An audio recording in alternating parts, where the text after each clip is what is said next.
Yo guys, what is going on? JPS back with another video, and today we're going to be reacting to German laws, 6 surprising things that are forbidden in Germany. I figured this would be a good video for us to have in our back pocket because I don't want to be doing something illegal without realizing it when I'm over in Germany. So hopefully this will give us some things to avoid. But hit the like button guys, hit subscribe, and let's go.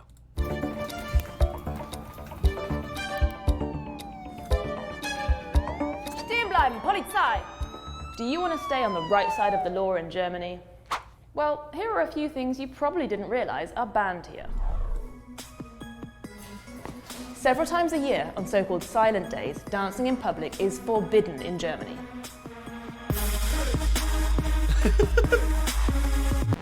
The dance ban is most strictly enforced on Good Friday, one of the most important dates in the Christian calendar. The exact times of the ban vary between states, and in some places it's also forbidden to have sporting events, move house, or show particular films. But it's not Good Friday. No, but it is Sunday, and every Sunday is a quiet day. The law states you can only do DIY if it doesn't involve any drilling, hammering, or banging. So I guess that leaves gluing? Other forbidden activities include playing loud music, recycling glass, and skateboarding noisily in a residential area. Don't even think about mowing your lawn. These rules usually apply on public holidays too, as well as certain times of the afternoon and evening, depending on regional law. Ganz einfach. In Germany, it can really pay to hold your tongue. Insulting somebody. Oh, well, I already knew that part. It's just always interesting me when we react to these videos about how Germany has these activities prohibited during specific times. I don't know how I would feel about that. I mean, it would be nice because you don't have all these loud activities happening, but imagine checking the calendar to see when you can. I don't know how much of a burden that would be. You guys really have to let me know. Do you think, like, are you happy with the amount of laws placed on that? Do you think there are too many of them, not enough? Because imagine you have to abide by the national law and then regional law, I'm sure, because we have that same thing, and then you have counties, and then it gets even smaller within that. So it's a lot of different things to abide by, but we don't have things about like that where you can't play an instrument or mow your lawn. I mean, here everyone mows their lawn. Ganz einfach. In Germany, it can really pay to hold your tongue. Insulting somebody can land you a hefty fine or up to 1 year in jail. Here are some examples from real court cases. Bekloppter. Dir hat wohl die Sonne das Gehirn verbrannt.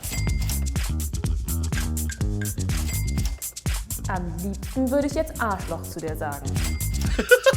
Spinner! The more you earn, the more you pay. A professional footballer recently received a €25,000 fine for insulting a pensioner in a car park. Germans are extremely obedient when it comes to pedestrian crossings, and no wonder. Walking across the street when the light is red could land you an on-the-spot fine of €5 to €10. New drivers can even have their probation period extended by 2 years for walking over on red. You know, sometimes I think Rachel's a bit boring. Wouldn't it be great to be called something cool like Princess Asparagus? Hold it right there! In Germany, you can only change your name if you have a really good reason for it. Like, no one can pronounce it, or it causes you psychological distress. When getting married, only one partner can take a double-barreled surname. And when naming your children, there are various legal precedents too. Like, well, the name must be easily recognizable as a first name. So that's why there's not very many baby Mullers or Schneiders running around here. No names that will be harmful to the child in any way. Fair enough. Up until 2008, the name also had to make it clear whether the child was male or female, but that's not the case anymore. Let me hear you say 21st century. The titles like Lord or Princess are still out. Oh, man. This is interesting. There's a little, they threw a bit of their own, how they feel about that in there. That was okay. This is the one law, so we learned about this in the previous video we reacted to, about there's certain names that are prohibited or completely banned. I'm still not quite sure how I feel about this. Having laws on what you can and cannot name your children. The American side of me is just, the American in me is like cringing at that. Oh my God. It is, I don't know. Depends on what you would want to name your kid. I mean, stupid stuff.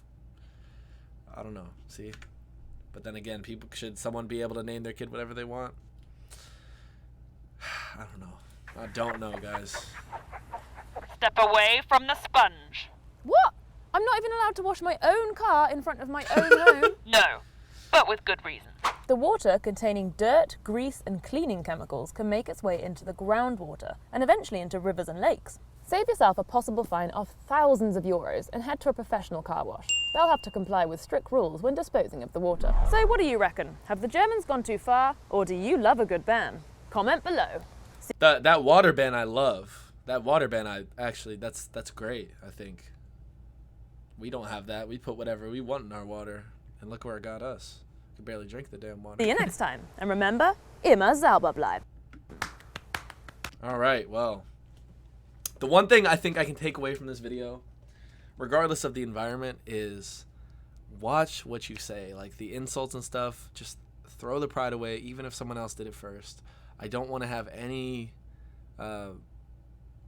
like any of those situations where things get escalated or whatever the case may be. It's always better to just walk away or just say, oh yeah, you win. That happened today, actually. It was literally, I was driving and there was construction up ahead, so we had to merge into one lane, and this lady, my window's down because it's pretty nice weather. This lady pulls up next to me, rolls her window down, and she just starts yelling at me. I'm like, I don't even know what she's talking about. There was some profane language in there, but I threw that all aside. I'm like, I'm sorry, go ahead. That's all it took, and then it's over. But imagine if I had engaged in that and said something back, especially in the United States. A lot of people have guns in their cars. So that's what's on the front of my mind. That's going to be nice to not have to worry about in Germany, is every other person having a gun. Especially when you're driving, that's what you're thinking about a lot, is I don't want to get anyone else mad because they might shoot me. Literally, it happens all the time. So many road rage-induced shootings in the United States. It's a real shame. So I'll be happy to get out of the country for a few weeks, not just a couple. Again, travel plans will be released soon once I have things more solidified, but thank you all so much for sticking with me, and I'm excited to bring you a lot of these travel vlogs over the summer, showing you my first reactions and experiences to Germany. Very exciting. So thanks so much for watching, guys, and I will catch you all in the next one. Peace.